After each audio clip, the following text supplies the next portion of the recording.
Hey guys, Cleanblade here, bringing you the Pokemon TCG Online deck profile, and today we're going to be looking into Primal Groudon Whimsicott. Now, this is an interesting deck. It's kind of like the Dusknoir Primal Groudon deck, except a little bit different. We do have to attack to remove all of our damage energies, but we use Whimsicott to do it, and it basically makes the deck viable in my opinion. Though this deck does lose to Vespiquen in the current standard format, so do majority of the decks though, because Vespiquen just seems to be top tier at the moment. But we decided to make the deck. I hope you guys would like it, and yeah, let's just jump right into the deck profile. So for the deck profile, we are going to start off with our Pokemon, which are two Shaymin EX we set up. This is basically just for consistency in the new format.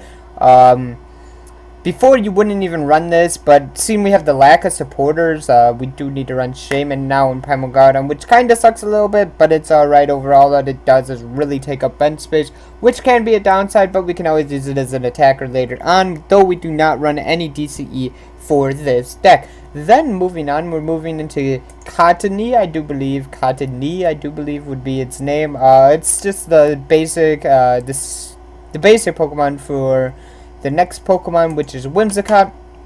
Now, this is the Whimsicott from Ancient Origins, and it has its attack Windy Mischief. Move all damage counters from one of your bench Pokemon to your opponent's active Pokemon. So basically, it's like a max potion, but let's say we have 200 damage on Primal Groudon. We can just take that, move it onto their Pokemon, and it might even instantly kill them. So this is really strong. It's like a max potion plus Gardevire's attack with the stage 2 one, I do believe, and it's an older one. I do believe it has an attack similar to this, except it does it from itself to your active Pokemon.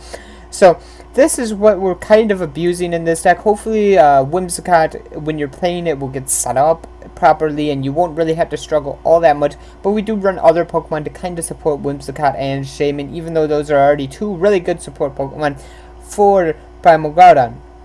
But moving on, we're going to run 3 Groudon EX, we kind of have to, and 3 Primal Groudon. Now, what makes Primal Groudon good is the Delta ability, so you wouldn't want to use the new one from Ancient Origins. We want the one where you can't be lasered, enhanced hammered, crushing hammered, all that stuff, because we get to keep our energies that way. We do kind of run a heavy energy count, but that is because we do run Whimsicott, and we do have to run fairy energies for its attack, if that makes sense. So this can be a good thing and a bad thing. We can now put fairy energy where the colorless energy could be, so this could be a really good thing. So there's all sorts of things like that, so do keep that in mind.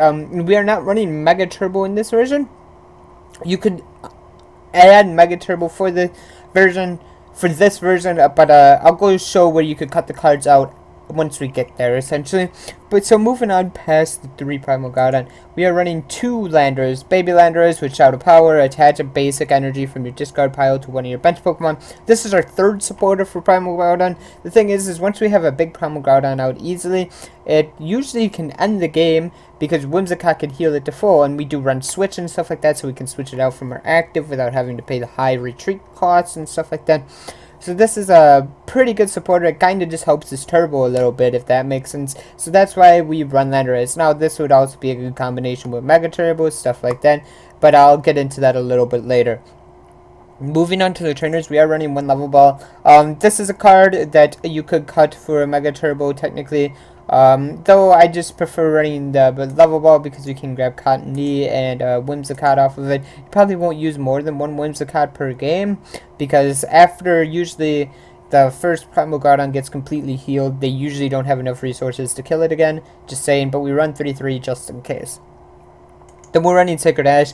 I think Sacred Ash is really good in this format, especially in this deck. If things die, you kind of want to get them back, so Sacred Ash can save your life. Then we're running 2 Switch. Switch are necessary in this deck because we have no way of getting Groudon back without Switch, if that makes sense, unless if we want to play the manual retreat, because Floatstone is now out of the format completely, so there is no way for us to switch otherwise. So that's why we run the 2 Switch line. Now we are running 1 Tool Retriever, and this is because I do run a heavier tool line instead of running the Mega Turbo line, mostly because I think the format has slowed down a little bit in my opinion. I think Standard has become more like Theme deck, if that makes sense, where it's kind of a slower pace, attach, pass, attack here and there. But that's why I'm running the more item-based version. Now you can cut this card, Focus Sash, and a Level Ball, and run 3 Mega Turbos, and that might be the version you want to build. So that's why I'm telling you guys this right now. But I do run the Run Tool Receiver. It allows us to pick up 2 tool cards, put them back into our hand, which is going to be really useful with Focus Sash and the Groudon Spirit Link, essentially. So this is why we're running it. Then we're running 4 Ultra Ball. It basically grabs our Groudons, our Landorus's, our Shaymins, all that stuff. It allows us to turbo, so that's why we're running 4 Ultra Ball. Then we're running 3 VS Seeker. We do run a pretty heavy supporter line, but that's because we kind of have to now in Standard. There's not very great draw things in Standard, not very great supporters in Standard, so we really got to abuse the supporters that we already have. That's why we're using VS Seeker. So we're running 1 Karina, not more than 1, because it's kind of a slower paced supporter. Karina, if you draw just 1, is kind of a dead card in its own. It only pluses so much, and it doesn't really get you that much beneficial. It gets you a Pokemon and any trainer card that you want besides a supporter and a stadium, which isn't the greatest in the world, but we can get like Focus Sash and Groudon Spirit Link with it, so it can be really useful. That's why we just run the 1. Then we're running 1 Lysander. Lysander just changes games sometimes. It wins you games, stalls for games that you might need, so that's why we just run the 1 Lysander. It's just a really good solid card, and you should be running it. Then we're running 3 Professor Birch's Observations. This is a new card that has, well, it's not new, but it's a card that has sprung up in popularity since the format has changed. It's one of the better supporters now in the format. Flip a coin if heads draw 7, if tails draw 4, so no matter what, it's a plus, if that makes sense, because you're discarding 1 card. Play 1 card, shuffle your hand back into your deck and draw 4 or 7. Hopefully you'll always land heads, but it's a plus. So we'd prefer to run N and Chorus and stuff like that, but we can't because they are rotated out into expanded. So yeah, we're just going to move on. We're running 4 Sycamore. I think Sycamore is probably the best supporter in this format, so that's why we're running it. Even though we had to discard our hand and stuff like that, we can get energies back with Baby Landorus and stuff like that. So we don't really have to worry too much, not too bad, about it, should I say. And yeah, that's basically the reason why we run Sycamore. Now, getting to the odd abstract version of this deck will be the stadiums and the tool cards, which we're going to get into right now, so let's just jump straight into them. So we're running 3 Fairy Garden. So Fairy Garden means we can retreat as long as we have a fairy energy attached to one of our Pokemon. So we had to have a fairy energy attached to Whimsicott to be able to use its attack. Plus we do run 2 rainbow energy, so even if we attach one to Primal Groudon, it can count as a fighting and a fairy, and we'd still get free retreat here. So this helps us with the 2 switches, just in case if we have to discard them, stuff like that, and be able to use his attack. So that's where Fairy Garden synergizes, and plus it's another stadium for us to blow up a Gaia like Volcano, so that makes us do the 200 damage, or potentially 240, 280, all that, up to 260, I believe is the max amount of damage that we could do with for special energy, or it would be 280. So yeah, and then we're running 2 Fighting Stadium. Now the Fighting Stadium is really not that useful. It's not going to really change whether or not you can one-hit KO something besides maybe Mega Rayquaza, and if that's the case, you're already in a bad matchup because, he has resistance towards you, and you just really don't like the matchup, but you can still easily win it because you're able to heal all the damage off and stuff like that, and it's kind of a power for Ray to one-shot Primal Groudon. It seems kind of like a struggle sometimes, so yeah, especially when we get into the tool cards, like 2 Focus Sash. Now this is where the Tool Retriever comes in handy. We're able to Primal Spirit, or Groudon Spirit Link instead of Primal Spirit Link. God, I'm messing up all my card names today. And pick it up, place down the Focus Sash, and bam, now it takes 2 hits to live, and it becomes an even menacing force.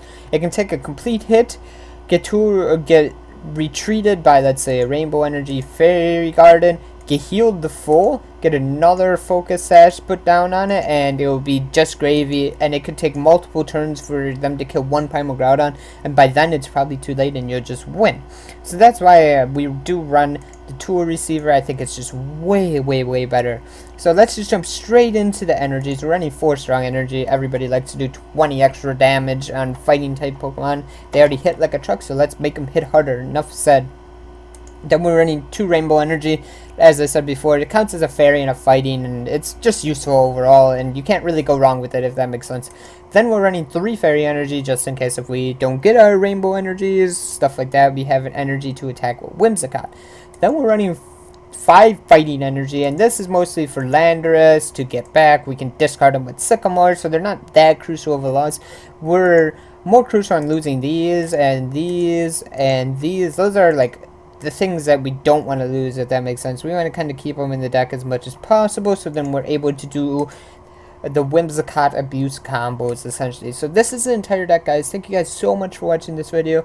If you liked the video, hit the thumbs up button down below. If you dislike it, hit the dislike button. Leave me a comment down in the comment section below why you dislike, how it could improve, all that stuff. And we'll see you guys on Tuesday for an Analytical Tuesday. I might play this deck, who knows, maybe we'll play a different deck.